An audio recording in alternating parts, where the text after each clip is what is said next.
Independent National Electoral Commission releases 17-member final list. Wike's camp insists IU must go, withdraws from Atiku's campaign. Zamfara State Governor arrives united, says for an official engagement. And business news, Nigeria Employers Consultative Association and others set agenda for incoming government. On international news, people dying of hunger every second, says non-governmental organizations. On sports, Rivers United have quality to beat Wydad Casablanca, qualify for group stage, says manager. Hello there and thanks for joining us. This is Standard Voice Television News. I am Muhammad Ibrahim Musa with the news info. The Independent National Electoral Commission has released the final list of candidates contesting for the presidency in the 2023 general elections. This is according to a circular released by the electoral body on Tuesday in Abuja. The INEC circular also included the candidates' state of origin, age, qualifications, and other details, as well as that of running mates. Among those cleared by the electoral umpire are Atiku Abubakar of the People's Democratic Party, Bola Tinubu of the All Progressives Congress, Peter Obi of the Labour Party, and Rabiu Kwankwaso of the New Nigeria People's Party, among others. Meanwhile, INEC National Commissioner and Chairman Information and Voter Education Committee, Festus Okoye, in a statement on Tuesday, revealed that there were 11 persons with disability among those vying for various positions. At its regular weekly meeting held on Tuesday, the Commission approved the final list of candidates for national elections pursuant to Section 32 Act 1 of the Electoral Act 2022 and Item 8 of the Timetable and Schedule for activities for the 2023 general elections. The National Association of Nigerian Students said its members will block the Nnamdi Azikiwe International Airport, Abuja and Kaduna-Abuja Expressway on Wednesday, 21st September as part of its protest against the ongoing industrial action by the Academic Staff Union of Universities.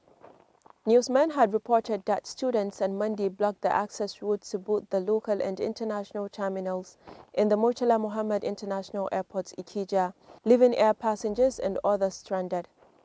For more on the story, Zainab Abdul Wasir reports. The chairman announced National Task Force and ASU strike. Olumide Ojo said students did not protest at the Apapa port as earlier scheduled for Tuesday to allow them strategize and plan for an impactful protest on Wednesday. Mr. Ojo said they will on Wednesday be grounded the Nnamdi Azikiwe Airport, Abuja and Kaduna-Abuja Expressway. The coordinator of the Southwest Zone D of NANT, Adegboye Olatoji, also confirmed the Wednesday plan, saying there will be protests at the Abuja airport on Wednesday. Also speaking, the national president NANT, Usman Barambu, said Nigerian students have overstayed at home, saying the government should open the university so that students could go back to school. Zainab Abdulwasi reporting for Standard Voice Television. The camp of Governor Nyesom Wike and the People's Democratic Party has officially announced its withdrawal from participating in the presidential campaign of the party for the 2023 elections. The group made its position known after a long meeting at the private residence of Wike in Port Harcourt, the Rivers State capital. Members of the group said none of them will participate in whatever capacity in the campaign council unless the national chairman of the party, Iyochia Ayu, resigns for a southern candidate. Some members of the group were recently appointed as leaders and members of the campaign council for the party's presidential candidate, Atiku Abubakar. The decision of the Rivers Governor's Camp comes some days to September 28, the official date for candidates to kick off campaign as announced by the Independent National Electoral Commission. A Niger Delta pressure group, the Ijo People's Development Initiative, has called for immediate evacuation of the soldiers allegedly occupying Ujuda and Okobe communities in Egini Kingdom in Ahoda West local government area of Rivers State to allow homeless and defenseless residents to return to their homes without further delay. The group made the call in a statement signed by its national president, Comrade Austin Ozobo in Wori, Delta State, on Tuesday. Sumaya Dusara has more on the story. The IPDI insisted that it has not seen any provocation in the South-South or Niger Delta region currently to have made the military bombard, kill and conquer a residential community compared to the glaring provocations in northern Nigeria, which the military is sentimentally ignoring. Comrade Austin said if the Nigerian military are looking for somewhere to conquer and occupy, it should be the Sambisa forest and not residential communities, whose common trade is fishing and farming. He said they want to make it abundantly clear that Uduodu and Okube communities in Rivers State are not military hideouts and camps and cannot be shot or bombarded with crude military intelligence because these are communities that have government schools, churches, MTN marks, government power lines and others. The group therefore called on the Nigerian military authorities to prevail on Chief of Army Staff to evacuate soldiers out of Oduodu and Okubo communities without further delay to allow the fleeing residents to return to their homes, as hundreds of persons have been made homeless and suffering as a result of these invasions. Sumaya Dosa reporting for SVTV News. Zamfara State Governor Bello Muhammad Machawali has arrived in the United States of America for an official visit to the state. Governor Machawali, who accompanied President Muhammadu Buhari, will be attending the 77 United Nations General Assembly sessions where issues of global interest will be discussed.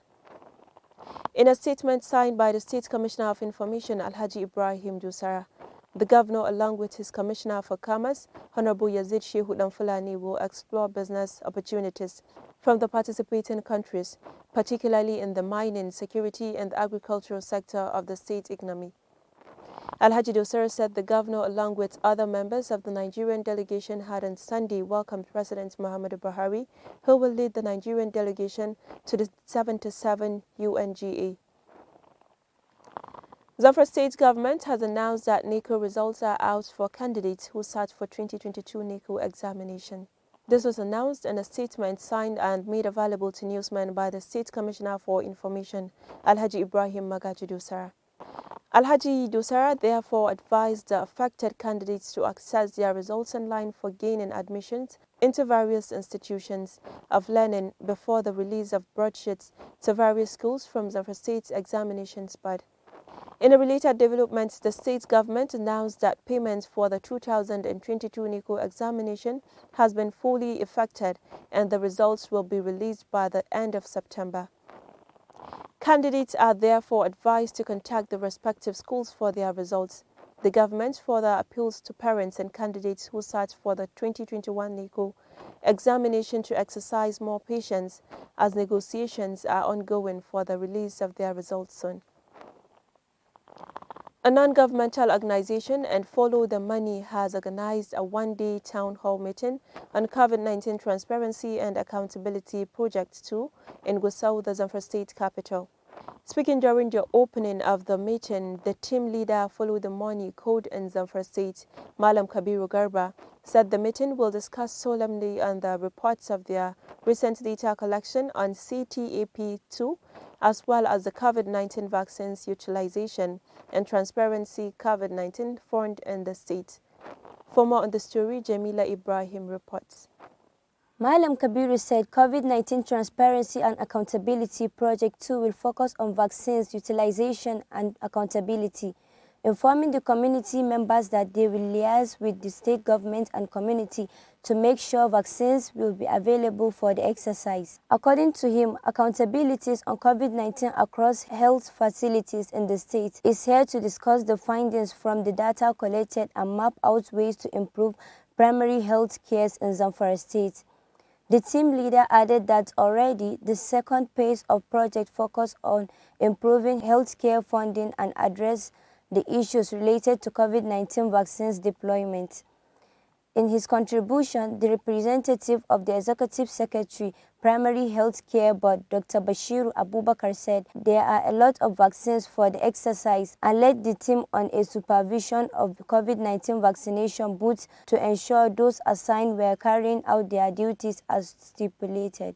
Jamila Ibrahim Dusa reporting for SVTV News. Our Namuda Emirates in Zamfara State has donated medicines and consumables to orphans and less privileged clinic Our Namuda. Emir of Our Namuda Alhaji Sanusi Muhammad Ahmad Asha, who presented the medicines to the management committee of the clinic at its premises, said the gesture was to support orphans and less privileged in accessing healthcare delivery. Alhaji Asha noted that considering the nature and purpose of the clinic, all hands need to be on deck to assist the operation of the health facility to discharge its duty effectively. The Emir, who was accompanied by council members of the Emirates, district heads, and medical health personnel in the Emirates, called on health institutions, health personnel to lead their helping hands to the clinic to enable it to operate in a standard manner. He said efforts are on top gear to expand the clinic to get maternity units and other wards to take care of patients round the clock. Receiving the items, Chairman of the Clinic Management Committee, Alhaji Saadu Aliyu, expressed gratitude and appreciation to the Emir for the gesture, saying it is timely and worthy of emulation with a view to assisting needy in communities. Let's have our business news with Sumaya Ibrahim. Audio Jungle.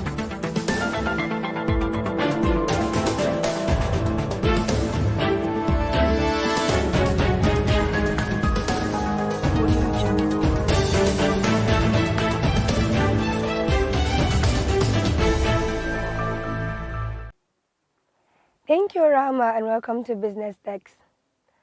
Ahead of the 2023 general elections, the Nigerian Employees Consultative Association, Nigeria Institute of Management, Chartered Institute of Personnel Management in Nigeria, and the Lagos Chambers of Commerce and Industry had on Tuesday set agenda for the incoming government. The four economic groups specifically advised the incoming government to focus on agricultural development, blaming insufficient food in the country on rising insecurity. At a briefing in Lagos on the forthcoming 38th Omolayole Management Lecture Series, slated for Thursday, 29 September, leaders of the four institutes lamented that the Russia-Ukraine war created a disruption in the supply chain of critical agricultural products, especially wheat, stressing that the need for sustainable policy on agriculture had become more critical on the world at large. The annual Omolayole Management Lecture Series was inaugurated 38 years ago in honor of Dr. Michael Omolayole, the doyen of management, industrial and human resources practice in Nigeria, who was also former president of NICA, NIM, CIPM, and LCCI. Briefing on behalf of the four institutes, President of NICA, Mr. Toyin Adeniyi, said this year's edition with the theme Sustainable Development and Agricultural Sector for National Well-being was unique. And that's all on business. I'm Sumaya Desiree. Do have a pleasant day. Thank you, Sumaya, and on international news.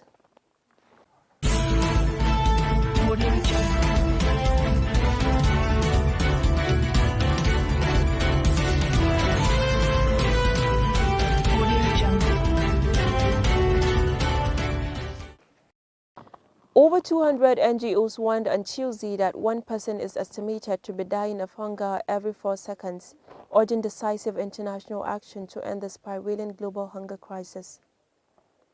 In an open letter addressing world leaders gathering in New York for the United Nations General Assembly, 238 organizations from 75 countries, including Oxfam, Save the Children, and Plan International, expressed outrage at skyrocketing hunger levels. They said despite promises from world leaders to never allow famine again in the 21st century, famine is once more imminent in Somalia, saying around the world 50 million people are on the brink of starvation in 45 countries. The organization pointed out that as many as 19,700 people are estimated to be dying of hunger every day. The organizations pointed out that as many as 19,700 people are estimated to be dying of hunger every day, which translates to one person dying of hunger every 4 seconds. Mohana Ahmed Ali El Jabali from the Yemen Family Care Association, one of the letter's signatories, said in the statement that it is not about one country or one continent, and hunger never only has one cause, saying it is about the injustice of the whole of humanity. Let's have our sports update with Umokusum Muhammad.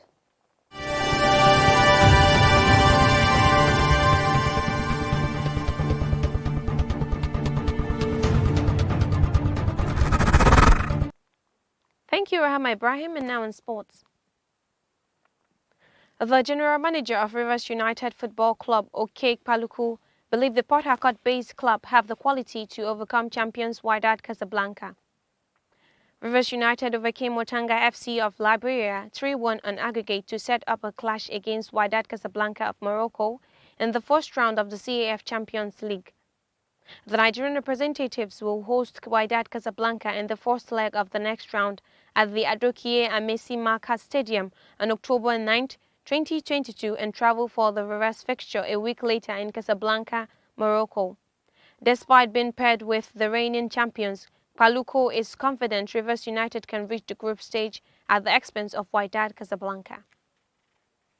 Still in sports, Russia will not take part in the draw for qualifying for Euro 2024 UEFA, the country's football federation confirmed on Tuesday.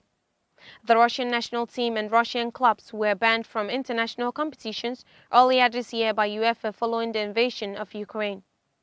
European football's governing body said in a statement that all Russian teams are currently suspended following the decision of the UEFA Executive Committee of February 28, 2022, which has further been confirmed by the arbitration for sports on July 15, 2022. Russia is therefore not included in the UEFA European Football Championship 2022 to 2024 qualifying draw. Russia saw an appeal against the ban rejected by CAS in July. The Russian Football Union said it is currently awaiting for the full text of the CAS decision, following the study of which a decision will be made on further steps. Thanks for joining us for the sport updates. I'm Kuthum Mohammed. Thanks for watching. Have a nice day. Thank you, Kulsum, and that is all we have for Standard Voice Television News. To end the news, a quick look at the major headlines. Independent National Electoral Commission releases 17-member final list. Wike's camp insists IU must go, withdraws from Atiku's campaign. Zamfara State Governor arrives united, says for an official engagement. And business news, Nigeria Employers Consultative Association and others set agenda for incoming government.